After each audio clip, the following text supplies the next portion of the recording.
A happy 3rd of July.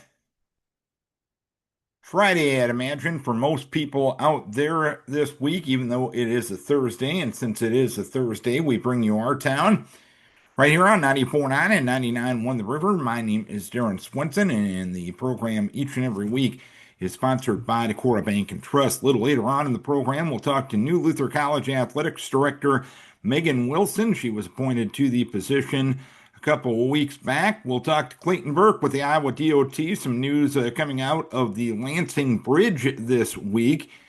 Next Tuesday, a couple of events taking place at Regional Health Services of Howard County. We'll get the lowdown on both of those events from Brecka Putnam with Regional Health Services of Howard County.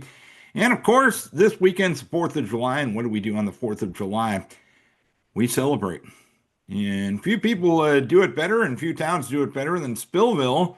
And they will have their celebration on Saturday. We'll talk to our good friend Paul Wermers, the mayor of Spillville, to preview that event. But speaking of parties, another town that does it very well right around the 4th of July is Eitzen. Eitzen Family Fun Fest. The Eitzen Lions put that on each and every year.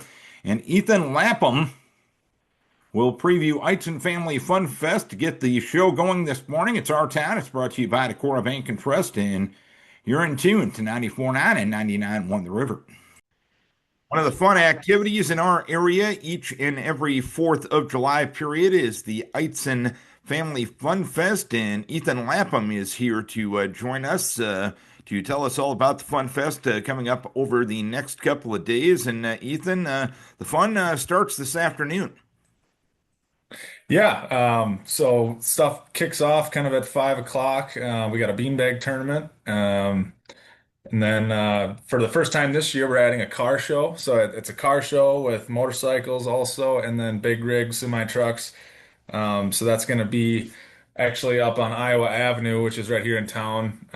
If you're familiar with where the museum building is, kind of by the post office and ESB Bank, be right along that street. So hopefully that is a good turnout. We're expecting a good show there, and yeah. So softball tournament starts at 6, and our beer tent opens at 5 with food and the flea market area with all the vendors.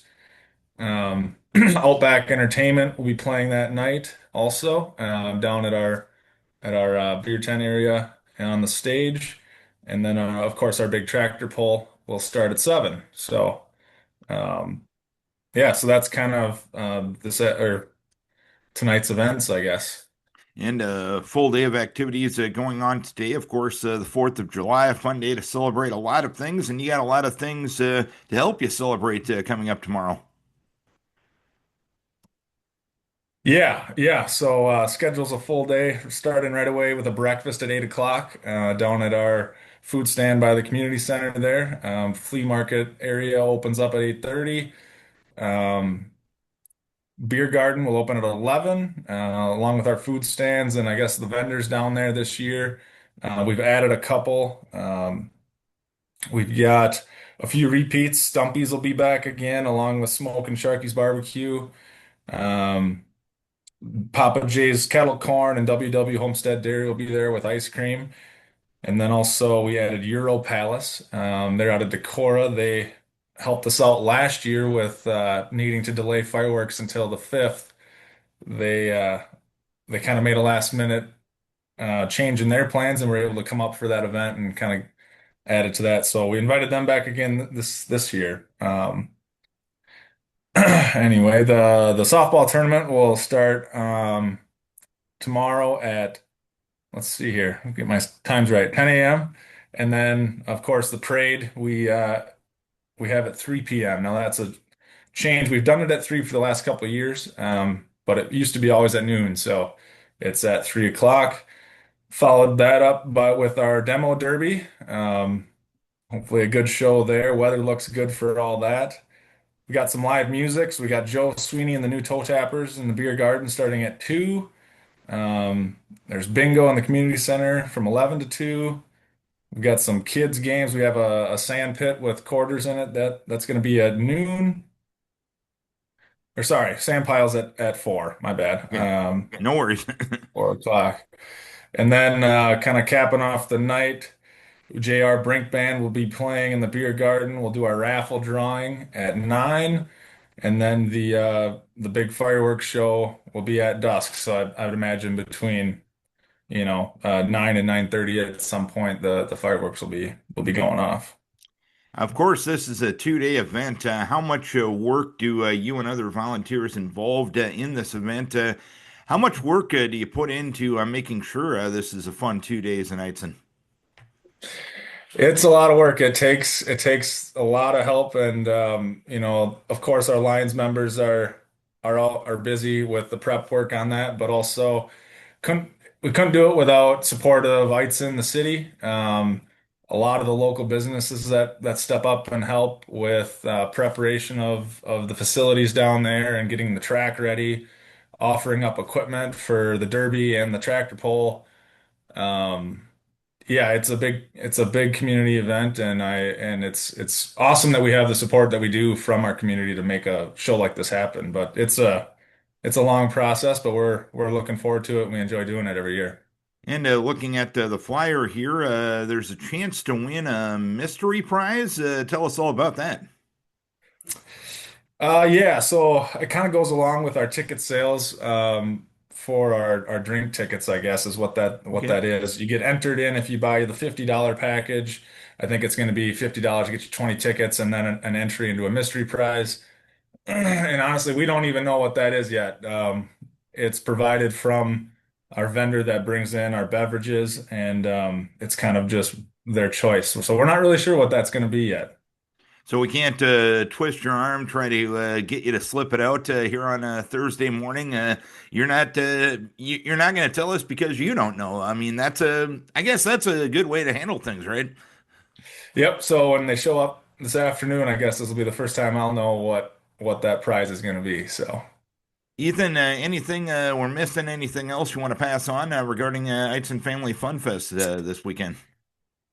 Um, I guess I did kind of forget to mention for the car show on the 3rd, we do have, since that is not on the same, I mean, they're very close to each other, easy walk, but we do have a couple vendors, food vendors available up at the car show as well. So LC's Bar and Grill, they'll have their food truck trailer there. And then the Sweet Shack is going to have pastries and stuff up there. And then we will have a beverage cart available so people can get waters and drinks as they need. So, but yeah, we're looking forward to a good year this year, and I'm excited to be a part of it. All right, I'll let you give you one final 30-second commercial, and you can invite folks to Eitzen over the next couple of days. Yeah, we're looking forward to having everybody there, and like I said, it takes a lot of work, and we're grateful for the community support on this event, and add in the fire department. They're a big help. The Eitzen Fire Department couldn't do it without those guys. And um, yeah, so we're looking forward to seeing everybody. And yeah, it should be a good year. All right, Ethan, thanks for taking a few moments to tell us all about Eitzen Family Fun Fest. One of the fun activities around the 4th of July in our area each and every year. Have fun over these next couple of days, and thanks for the time. Yep. Thank you very much. Ethan Lapham joining us to tell us about Eitzen Family Fun Fest today and tomorrow in Eitzen. Every 4th of July, the great city of Spillville gets to show off itself to folks around the tri-state area. And joining us, like he usually does this week on the Our Town program, is our friend, the mayor of Spillville, Paul Wermers. And being the fact this celebration has lasted so many years and people keep coming back year after year, Paul, what does that say about the commitment of the people in Spillville to keep this great event going? It's the commitment of the great people in Spillville, the volunteers that come forward that keep it going. I think back to the flyers that I've read about where it's the Germans against the Czechs in a tug of war. There's always an enjoyable rivalry amongst the people of Spillville that are trying to one up each other and make things better than the year before. And it's such a great rural America. It's not just Spillville, but I mean all across the Midwest, where you have community members coming forward to have the events and enjoy their camaraderie, enjoy their communities. And that's what living in the Midwest is all about. Of course, the celebration will take place on Saturday this year. And from what I understand, the first event gets going pretty early on Saturday morning. Is that correct? Correct. We have a 5K scheduled. A member of the church, Ethan Adams, started this mission, and then another member, Megan Hageman from Kelmer, rose to the opportunity to be leading up the Spillville Fireworks 5K. Well, anything started by Ethan Adams that keeps it going, I'll give Megan most of the credit there, with all due respect. If I can't pick on Ethan Adams, I don't. Every time I get the opportunity, I have to do that. But from what I understand, really everything at the Inwood Park and Riverside Park, or the Inwood Ballroom in Riverside Park, that gets going about noon on Saturday. Is that correct? Correct. We have bounce houses and we have vendors, and we're going to have kid games. But the gates open at noon, and the kickoff is the enjoyable rivalry of the Kelmer Cats and the Fort Atkinson Mallards playing their baseball game. And that's That about. starts at noon. And of course, any small town event, food and beverage is a part of any good small town event in the Midwest, correct? Absolutely. For the food, we have the Inwood, the American Legion and Auxiliary is providing the food. We got pork loin and brats and walking tacos. I've been blessed with the opportunity to smoke the pork loin for them, so I know it's going to be extra delicious. And the revenue that's generated from that is going back into the community. They're paying for a renovation project. We're getting new steps put on our town square. And of course, when they dug into it, they found out more damage than they had, so their bill was bigger than they had. But we're getting through it.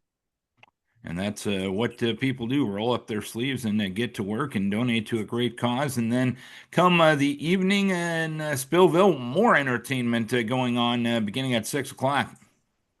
Right, we got the old time band, and we have some entertainment on Ludwig stage. So come on down and enjoy the different variety of music. Kid games are also around 4 p.m. And at 9:30. 9:30 is when the fireworks start. Our group has been doing this for quite a while. All the some music is choreographed to songs. So it's incredibly patriotic and a very enjoyable event for kids of all ages. And of course, the music will be synchronized on our sister station, Bluff Country 103.5 KNEI. And just looking at your flyer here, not only does the community of Spillville step up for this event, looking at your sponsors, they're from all over, aren't they? You're correct. We reach out to a wide variety of area businesses within the Tri-County area, and they donate heavily. So if you see their name on the list, please try to give them some patronage. Show up and give them a little bit of business. And anything we're missing, Paul? Anything else you want to pass on about the annual celebration in Spillville? Now, looking forward to having friends and family from near and far come and enjoy our village. Enjoy your time here in Spillville, and God bless America. You bet. A great way to celebrate, and a great town to celebrate it in come Saturday. The annual 4th of July celebration taking place Saturday in Spillville. Paul, thanks for you and everybody in Spillville putting on this event year in and year out. And we appreciate you taking the time to tell us all about it here on Our Town this morning. All right. Thank you ever so much, Darren. Appreciate everything that you guys do at the radio station for our wonderful small rural communities. It's appreciated. Well, just doing our job as Paul Wermers, the mayor of Spillville, inviting you to their annual Independence Day celebration coming up on Saturday. The 5K run gets underway at 8 a.m. The fun at the Inwood and Riverside Park begins at noon. $5 per car or per person. You can't get that much fun for that low a price any place. Having a conversation this morning with Brecka Putnam. She is with Regional Health Services of Howard County, and they have a couple of community health services events coming up next Tuesday. And Brecka, tell us about the two events. Yes, we are so excited. We're hosting two events, so sort of a double header, and folks are welcome to come to one or both. They're both free and open to the community. So in the morning on Tuesday, July 8th at 10, we'll be hosting Fraud Fighters. So we're partnering with the Retired Senior Volunteer Program in Decorah out of the library there, and we'll have retired banker Roger Hinker, who a lot of people know, coming and doing a presentation on how to avoid scams and being and frauds. And he'll have an awesome panel. He'll have some local law enforcement, someone from Johnson Computers. And so the whole point of this is to help people identify the signs that someone may be trying to scam them and then feel more comfortable and confident in what to do if that does happen. So I think we've all maybe gotten those texts about tolls from Illinois or strange emails or calls asking for money. And so they're really going to dive into that and help make people feel more comfortable navigating that. It's an unfortunate situation, but they're going to do a great job. And how important is it to be as educated as you possibly can, knowing the fact that these fraudsters, they're usually going to be ahead of what the education provided is? Yeah, I think it's just incredibly important. I think there are folks that would like to use technology, for example, more often, but it's not just the know-how, how to turn the computer on, how to use the iPhone. It's the what's going to happen to me if I use it. I know a lot of people that I work with that just don't answer their phone. And that's very unfortunate. We shouldn't have to live this way. So hopefully we'll give people the confidence to be a little bit more free in how they use tech and how they're banking and everything else. And another event you got going on that afternoon is a suicide prevention training. Give us the specifics on that event. Yes, so we will be doing a suicide prevention training that same day, same space over at Regional at 1:45 in the afternoon. It'll be about an hour and 15 minutes. And I am a certified QPR trainer, so I'll be running that one. And it's an easy way that people, you or I, lay people, you don't have to have a mental health background or a medical background, can learn how to prevent suicide. So it's an hour and 15 minutes, and we will teach you how to recognize that someone may be having a mental health crisis, and then what to do once you recognize that. And we don't expect you to solve the problem. We're just going to train you how to get them the next level of help. So just like CPR, we don't expect you to ventilate someone. We just want you to be able to keep someone alive and with us until the next level of help is available. In an event like that, sometimes a person dealing with a situation like that, they don't want to publicize it. They don't want to be open about it. But can a person come to that event and not really give a lot of specifics on what they're dealing with, or with a friend or a loved one? Maybe I'm not asking the question correctly, but is how open do they need to be about their situation to get the training necessary? Yeah, that's a great question. So every opportunity that we have for people to ask questions and share is completely optional. So if somebody wants to come and participate and get the information so they can help somebody else, that's great. If somebody wants to talk about a specific situation, we'll hold space for that afterwards too, if they want to have a private conversation. The biggest thing is that they come and they learn. And a lot of people do come because they have some sort of connection to this. Maybe they have had suicidal thoughts themselves in the past. Maybe they've known a loved one who's died by suicide. And so we try to create a really safe space because we understand that this is an issue that weighs on us a lot. And in the past, between 2000 and 2020, rural suicide rates have doubled. And so we know that it's something that more and more people will come to this training having some sort of connection to that. And so we're trying to save lives, because we know that every single person who has this training has the ability to keep somebody here, and we're all better when we're all here. And when it comes to signing up for either of these events next Tuesday, how do people do so? Yeah, so the fraud fighters, they can just show up. We encourage registration for the QPR event, and we've got that on our Community Health Services Facebook page. But if you don't sign up, please don't let that be a barrier. We'd rather have you not sign up and show up than stay home. And tell us specifically where the Beetle Conference Center is at Regional Health Services. Yeah, that's a great one. It is a little tricky to find. It is our beautiful new conference center. And so I would actually recommend that people use the main entrance. That's going to be the easiest to find there. And we'll have signage up and then just asking at the front desk because there are a couple turns that we don't want to get anyone lost. No doubt about it. Give us, I guess, give us one final synopsis. Anything we're missing? Anything else you want to pass on about the two events coming up next Tuesday? Yeah, I think the most important thing is if you're listening to this and you're thinking that doesn't really apply to me, it probably does, but think about who in your life. Maybe you're not that person that you're worried about getting scammed, but maybe it's your grandma or your mom or someone that you know. So spread the word about that one. And then likewise, if you know someone that you think might benefit from coming to a suicide prevention training, reach out to them and encourage them to show up. All right, Brecka, we appreciate you taking some time to tell us about these two important events coming up next Tuesday. We thank you for the time and thank you for the services you're offering to our community. Fantastic. Well, thank you for including us. We appreciate you. Brecka Putnam with Regional Health Services of Howard County. Before we get going deep into this conversation, we're talking to this guy for a good reason today. Clayton Burke is with the Iowa Department of Transportation talking about an update to the Lansing Bridge project. And Clayton, you guys came out with some news earlier this week. For anyone that didn't see it, tell us what that was. Yeah, so we are not going to be closing the existing bridge near the 4th of July, as we previously stated. We're keeping the bridge open for the summer so everybody can get to their campsites and the local communities and have a great summer season. What has allowed you to make that decision and change course from your previous announcement?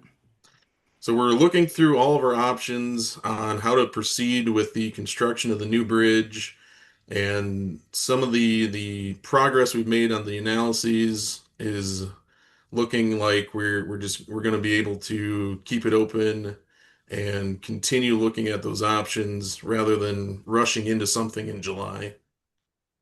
When you look at what to do regarding keeping the project going for the new bridge and possibly having to close the current bridge going on, is that a day-to-day thing? How often do you guys run over that analysis and making sure everything can be done as quickly as possible, but as safely as possible? Yeah, it's definitely a daily coordination challenge. So we're working with so many different partners. We've got to make sure we're connecting with our contractor to see what they can do, as well as our engineering teams to make sure that everything we're doing is safe. And then day by day, we kind of figure things out and keep things moving. You said you're planning to keep the current bridge open through the summer. Is there any potential closures that would have to happen during the fall?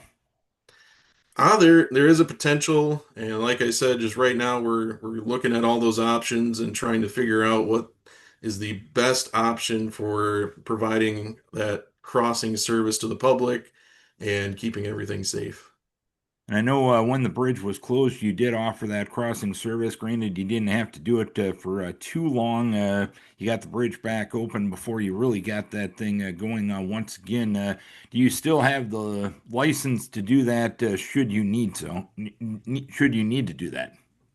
We still have the partners in contact with them. We would need to establish a new contract to continue providing that water taxi service. But again, we're also looking at options in that area and trying to figure out what makes the most sense to continue providing that crossing if we do need to close the existing bridge at any point. Now let's flip over to the new bridge project. I understand a little bit of progress can be seen on the new bridge as of this time. Is that correct? Yeah. So yesterday we had a big day. We poured the bridge deck for the Wisconsin approach, and that was about 520 cubic yards. Took most of the day, but it went really well. So what you'll see out there is a bunch of brown blankets covering the bridge. but that's how we cure the concrete and keep it wet until it's strong enough to remove some of those blankets. But soon you'll be able to see a nice, smooth bridge deck from the Wisconsin side, and then the contractor's also making progress out on Pier 2 in the middle of the river.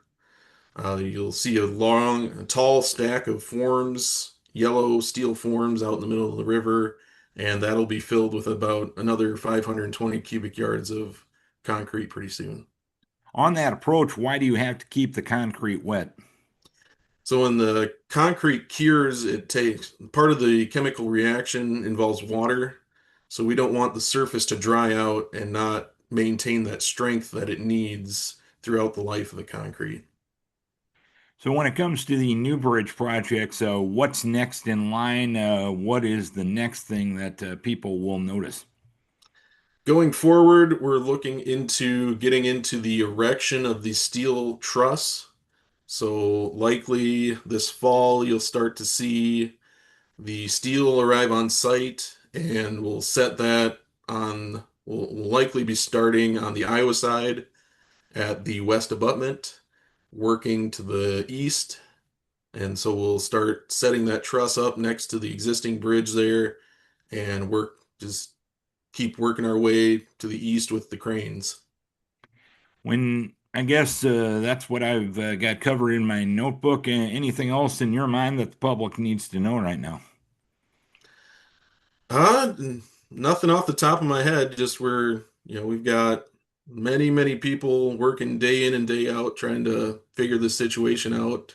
And as soon as we have an update, we'll provide that on our Facebook page and through our media partners. All right, we appreciate you taking the time and giving us a few minutes like you always do, Clayton. Always good to talk to you for a good reason this time, and hopefully it's more good news as the progress and the project progresses throughout the summer. Thanks for the time as always, and have yourself a happy 4th of July. Thanks. You too, Darren. Always a pleasure. Clayton Burke with the Iowa DOT giving us an update on the Lansing Bridge project. Luther College announced last week their hiring of a new athletic director, and it's technically welcome back to Luther for Megan Wilson, who was appointed to the position last week. And Megan, go over for those that may not know you. Give us your background, your experience in college athletics, and what led you to this opportunity. Yeah, thanks, Darren. I'm so excited to be back, and I appreciate this opportunity.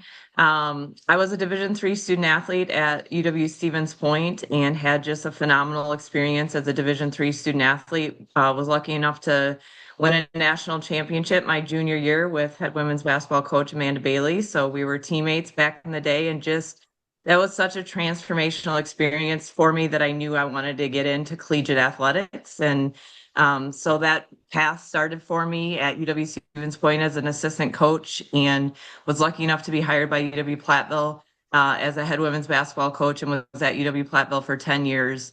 For those of you that don't know, a lot of people do, but my daughter was diagnosed with stage 3 cancer back in 2018. And so really put a lot of things in perspective for me.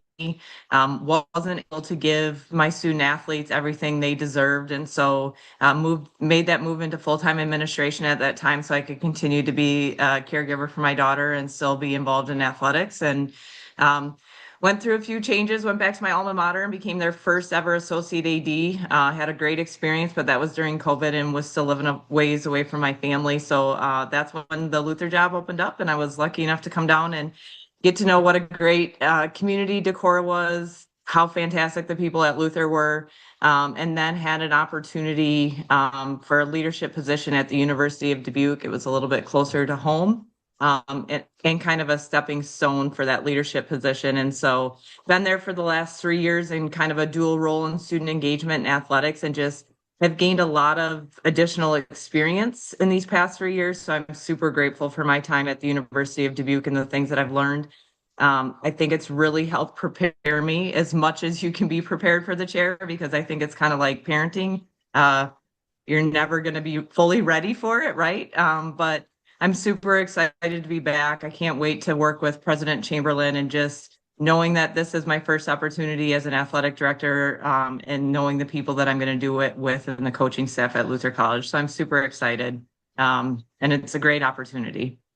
And when you look at your career journey, you've seen Division III athletics from pretty much every perspective, a student athlete, an assistant coach, a coach, now in administration. How does that help you prepare for being a head AD for the first time?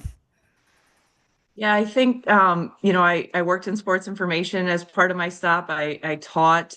So besides athletic training, I truly feel like when I look at my staff and our student athletes, I can say, I've been in your shoes, right? Like I've been there. I get what they're going through. And I think it's my job to advocate for them and our North student athletes and their programs. And so what better way to kind of be able to recognize what they're going through and what they need for their program, and just, I've been a coach of a 5-win team and a Sweet 16 team. So I've kind of run the gamut there in terms of success. And, I really think administration is coaching coaches, right? Like I think it's just another head coaching opportunity. I think you surround yourself with really good people. Our administration team at Luther College will be my assistant coaches, and the coaches are the student athletes. And, it's going to take all types of roles for us to be successful at Luther College. But I think it just gives you a really good perspective from a wide range, and kind of gives you that 10,000-foot view. So you're not just kind of keyed in on that one thing, but you really can see the whole picture. You mentioned your family situation. I know you got two boys and they've been active in high school activities, and your daughter. How has being a parent helped you become a better coach of coaches, I guess, at this point in your career? I mean, it really prepares you for anything, I think, Darren.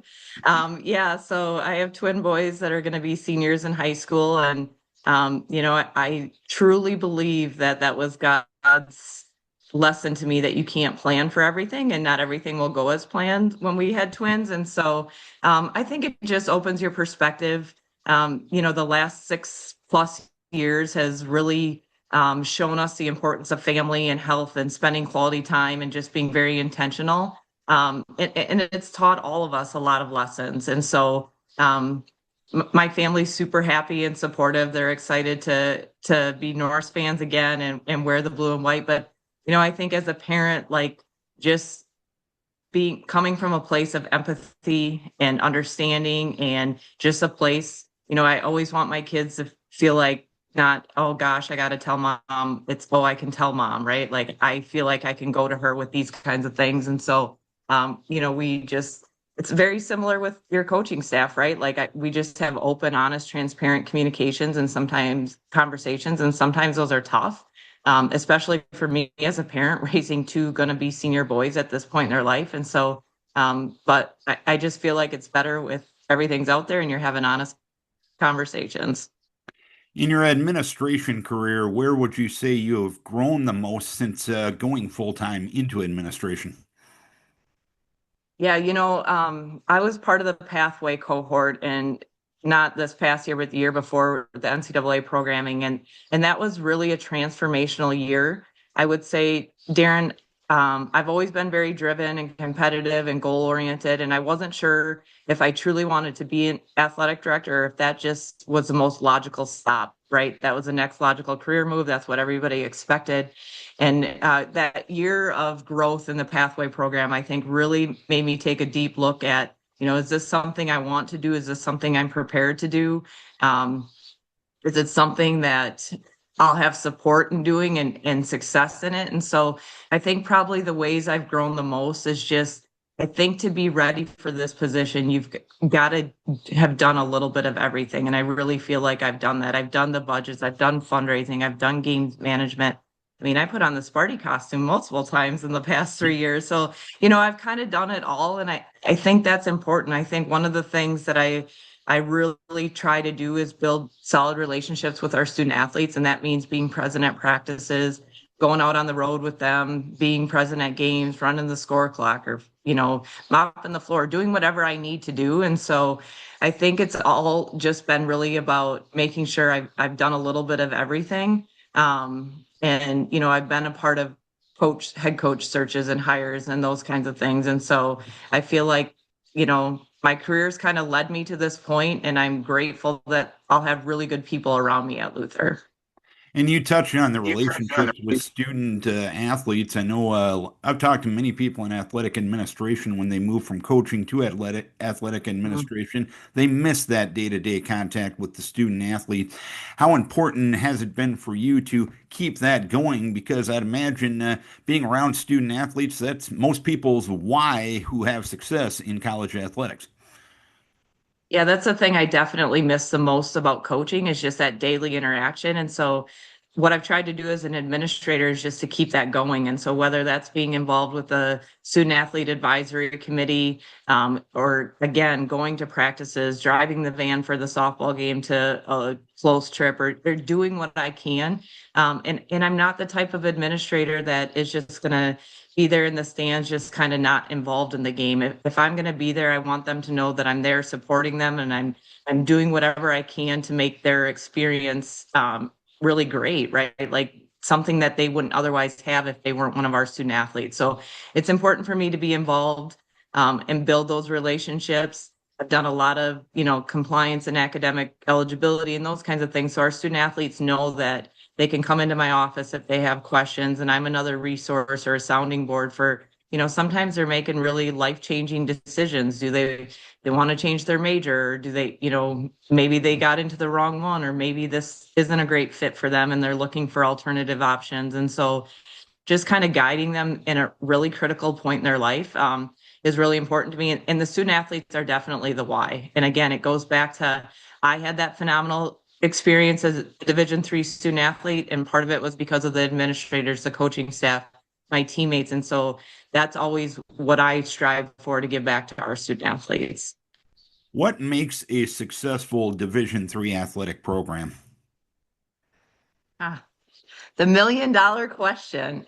Again, I think winning is important, right? Like I think some level of competitive success.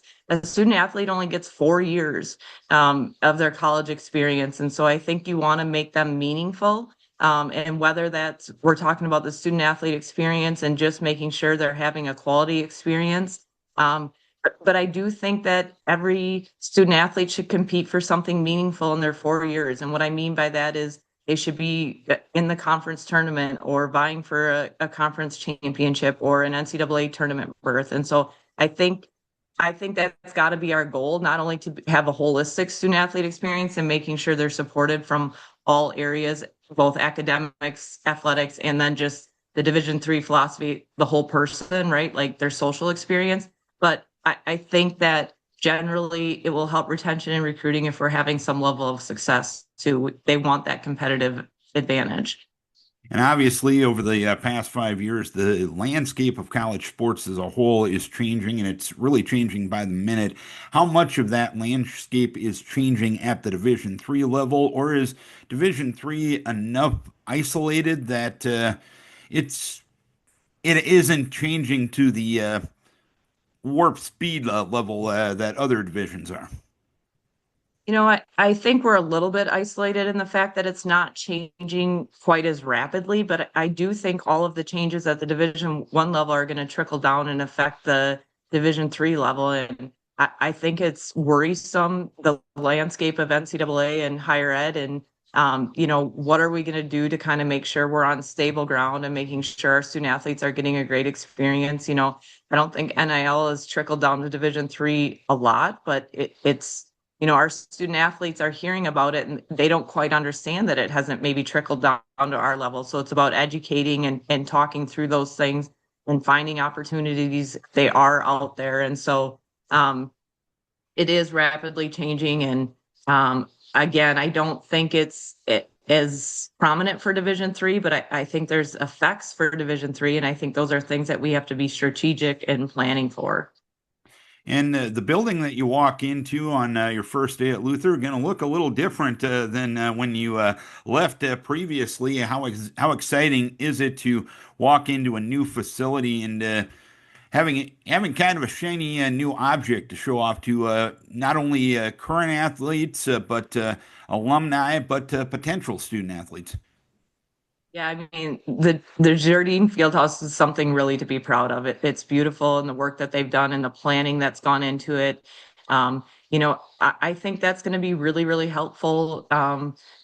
Moving forward in terms of recruiting, right? We have really nice facilities at Luther College, and this was the one that probably needed some attention. And so it's going to be really, really great, a great draw for all of our programs that compete there, and not just the student athletes that are competing in there, but all students at Luther College, right? So that's going to be beautiful. The conference move is really exciting. So there's just a lot of really good, exciting opportunities happening right now at Luther, and we just really got to kind of ride that momentum.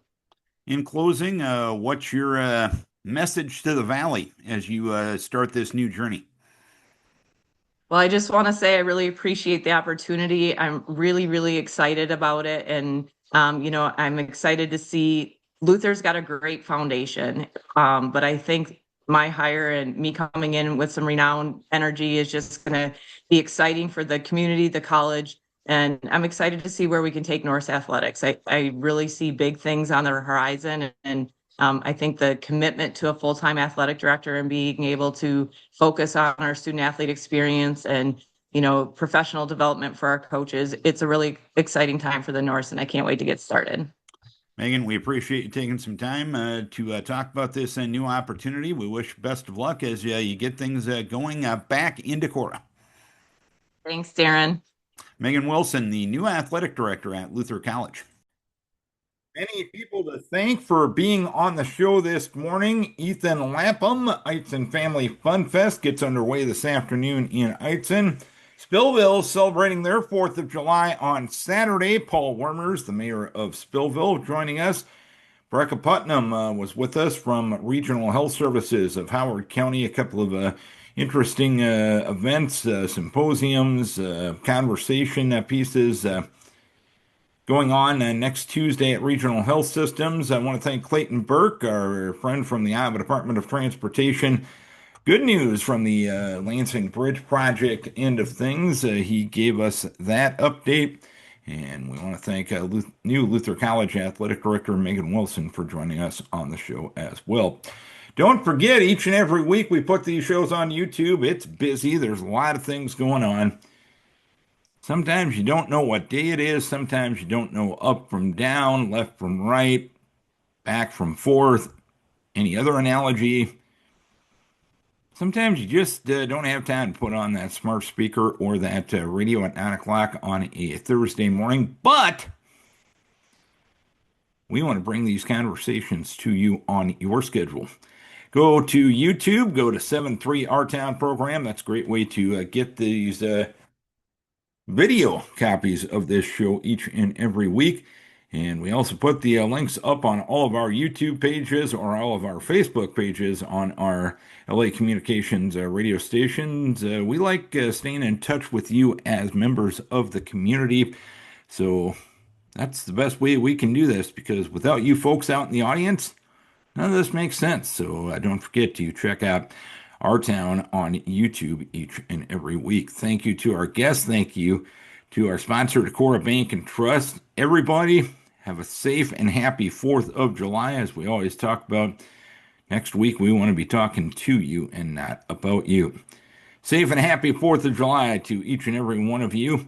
We thank you. That's right, you, the listener, for tuning in to Our Town on 94.9 and 99.1 The River.